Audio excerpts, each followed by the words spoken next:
मतलब है कि आपको तमाम रेगुलेशंस देखने हैं कि इस इंडस्ट्री के अंदर मर्जर या एक्विजिशन के रेगुलेशंस किस हद तक एग्जीक्यूट होते हैं और इम्प्लीमेंट होते हैं। तो आपने इंडस्ट्री का एनालिसिस करना है। सेकंड है the purpose of environmental assessment.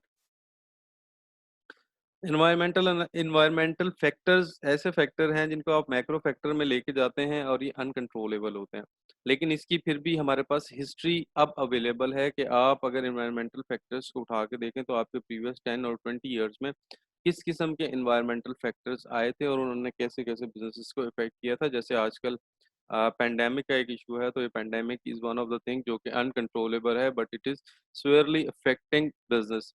तो बिजनेस को तो ये इस सूरत हाल में भी इफेक्ट कर रही है। ये सारी चीज़ें इंडस्ट्री को देखने के बाद, इन्वायरमेंटल को देखने के बाद, फर्म जो है एक फिजिबल स्ट्रेटेजिक ऑल्टरनेटिव्स को देखती है और उसको एनालाइज करती है कि हमने क्या क्या स्ट्रेटजी, किस तरीके से हम इसको अडॉप्ट कर सकते हैं और किस तरीके से हम इसको डिवाइस, पहले तो हम डिवाइस करेंगे फिर उसके अडॉप्टेशन की तरफ पर जाएंगे, फिर हम उसको असेस और इवेल्युएशन की तरफ जाएंगे। ठीक है जी। अच्छा, इसके बाद हमारे पास है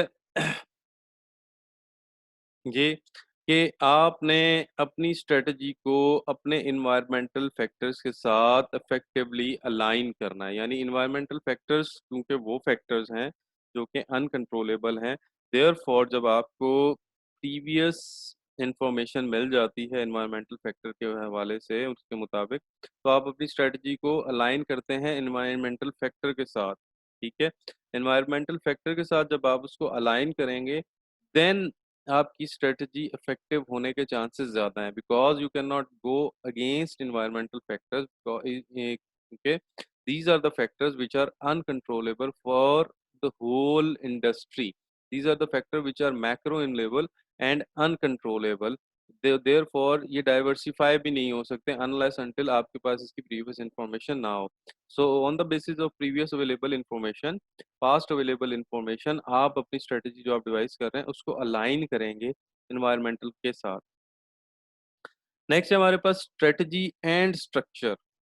इसके ऊपर बड़ा एम्पल क्या कहते हैं लिटरेचर अवेलेबल है जो ये डिफाइन करता है कि आपका स्ट्रक्चर डिफाइन करता है स्ट्रेटजी को।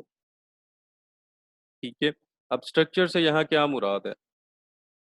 स्ट्रक्चर से यहाँ ये मुराद है कि आपका ऑर्गेनाइजेशनल स्ट्रक्चर डिफाइन करता है कि आपकी स्ट्रेटजी किस किस्म की होगी। स्ट्रेटजी आपकी रिजिड होगी या लिबरल होगी या आपकी मॉडरेट लेवल की स्ट्रेटजी होगी, उसके ऊपर उसके अंदर तमाम इंफॉर्मेशन को एडअप कर लिया गया होगा या नहीं कर लिया गया होगा। इसके लिए ज़रूरी है कि हम पहले स्ट्रक्चर को देखें। सबसे जो पहला स्ट्रक्चर है that is you structure. You structure, unitary structure. Unitary structure उन ऑर्गेनाइजेशन के स्ट्रक्चर को कहते हैं जहां आपके पास क्लोज्ड स्ट्रक्चर होता है और आप रिपोर्ट करते हैं टू वन सिंगल ऑनर या वन सिंगल प्रेसिडेंट या वन सिंगल सीईओ, जिसको हम ये भी कह सकते हैं कि ये टाइट स्ट्रक्चर है इन टर्म्स ऑफ सेंट्रलाइजेशन। यानी तमाम डिसीजन सेंट्रलाइज होगा, इंफॉर्मेशन फ्लो भी सेंट्रलाइज होगा। जितने भी उसके जो डिपार्टमेंट्स होंगे, सब डिपार्टमेंट्स वो सारे के सारे क्या कहते हैं डिपेंड करेंगे आपके सेंट्रल यूनिट के ऊपर। चाहे वो सेंट्रल यूनिट के ऊपर आपका कोई सीईओ है, चाहे आपका कोई ओनर है, चाहे वो फर्म का प्रेसिडेंट है, हुएवर ही इज, ये टाइटली कंट्रोल करेंगे। सेकंड हमारे पास जो स्ट्रक्चर है that is H structure. H structure के अंदर आप ये कह सकते हैं किसी हद तक लिबरलाइजेशन होती है। डिपार्टमेंट खुद स्टैंड अलोन डिपार्टमेंट्स बन सकते हैं, उनके एक अलहदा अलहदा मैनेजर्स भी हो सकते हैं और वो अलहदा से काम भी करेंगे। ठीक है। यानी एच स्ट्रक्चर के अंदर आपके पास फैलाव होता है। ठीक है। फैलाव होने का मतलब है कि आपके पास सब department stand alone autonomous department हो सकते हैं। जैसे मार्केटिंग का डिपार्टमेंट अलहदा स्टैंड अलोन हो सकता है, आपका फाइनेंस का डिपार्टमेंट स्टैंड अलोन हो सकता है। तो ये सारे डिपार्टमेंट आपके एच स्ट्रक्चर में आएंगे। ये एग्जांपल है हमारे पास यू स्ट्रक्चर की, जहां आपके पास एक प्रेसिडेंट है जो कि डिसीजन मेकर है। इसने अपने सब वो रखे हुए हैं क्या कहते हैं सबॉर्डिनेट्स, वीपी हैं रिसर्च के, प्रोडक्शन के, मार्केटिंग के। उसके बाद भी ऐसे डिराइव होगा फर्दर, लेकिन जो डिसीजन होगा वो टाइटली सेंट्रलाइज्ड होगा प्रेसिडेंट की तरफ। दैट्स वाई इस स्ट्रक्चर को हम कहते हैं कि ये हमारे पास यू स्ट्रक्चर है। इसके अगेंस्ट हमारे पास जब हम एच स्ट्रक्चर की बात करते हैं तो एच स्ट्रक्चर ये प्रेसिडेंट है, ठीक है। इस प्रेसिडेंट के अगेंस्ट फिर डिफरेंट स्टैंड अलोन सब बिजनेसेस हैं। इन सारे बिजनेसेस को उन्होंने इंफॉर्मेशन की बेस पे, अकाउंट्स की बेस पे सेंट्रलाइज किया। लेकिन ये जो यूनिट्स अलहदा-अलहदा हैं, ये जो अलहदा-अलहदा इसके सब बिजनेसेस हैं, ये सारे बिजनेसेस बेसिकली अपने डिसीजंस खुद लेते हैं और ये अलहदा-अलहदा काम कर सकते हैं। और अल्टीमेटली जो रिपोर्टिंग है वो प्रेसिडेंट के पास चली जाती है, क्योंकि उसने डिसेंट्रलाइजेशन का स्ट्रक्चर यहाँ पैदा किया हुआ है, जिसको हम एच स्ट्रक्चर बोलते हैं।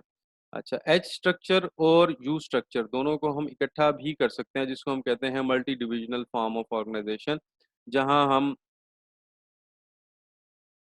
मुख्तलिफ डिविजन्स बना देते हैं, division A, division B, division C, division D.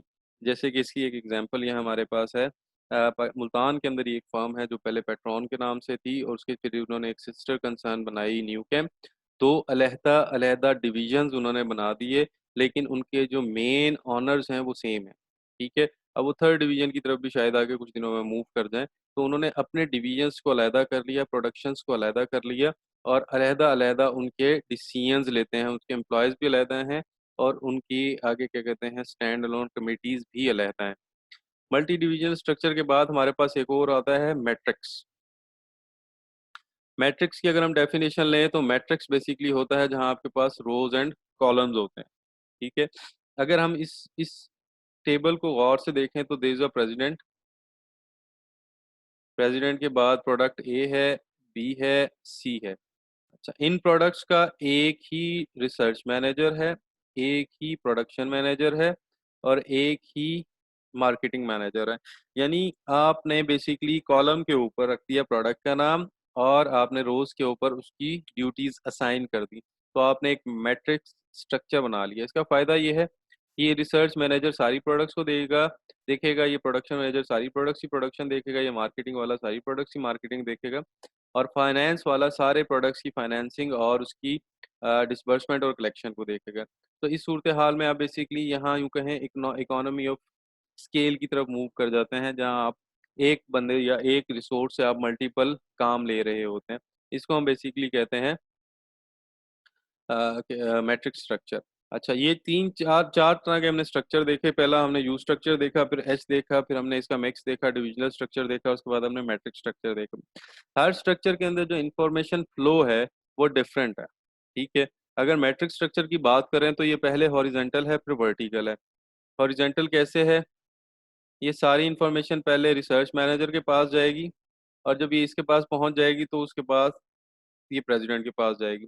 अगर हम यू स्ट्रक्चर की बात करें तो डायरेक्टली सारी की सारी प्रेसिडेंट के पास जाती है। अगर हम एच स्ट्रक्चर की बात करें तो ये बॉटम से अपवर्ड मूव करेगी।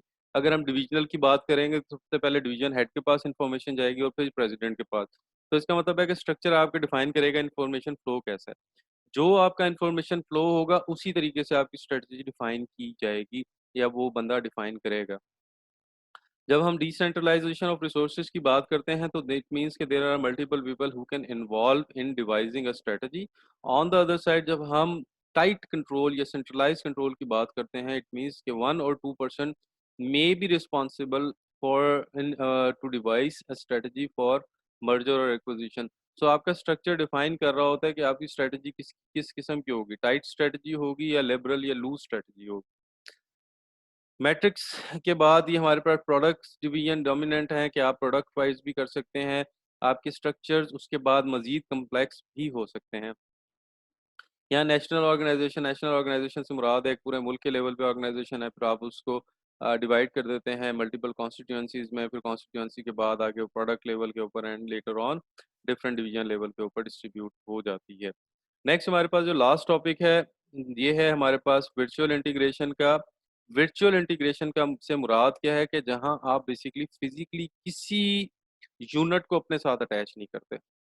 जस्ट लाइक कल हमने एक अमेजोन की एग्जांपल मैंने आपको बताई थी, अमेजोन क्लाउड की। अमेजोन क्लाउड बेसिकली वर्चुअली अपने बायर और सेलर के साथ कनेक्टेड है।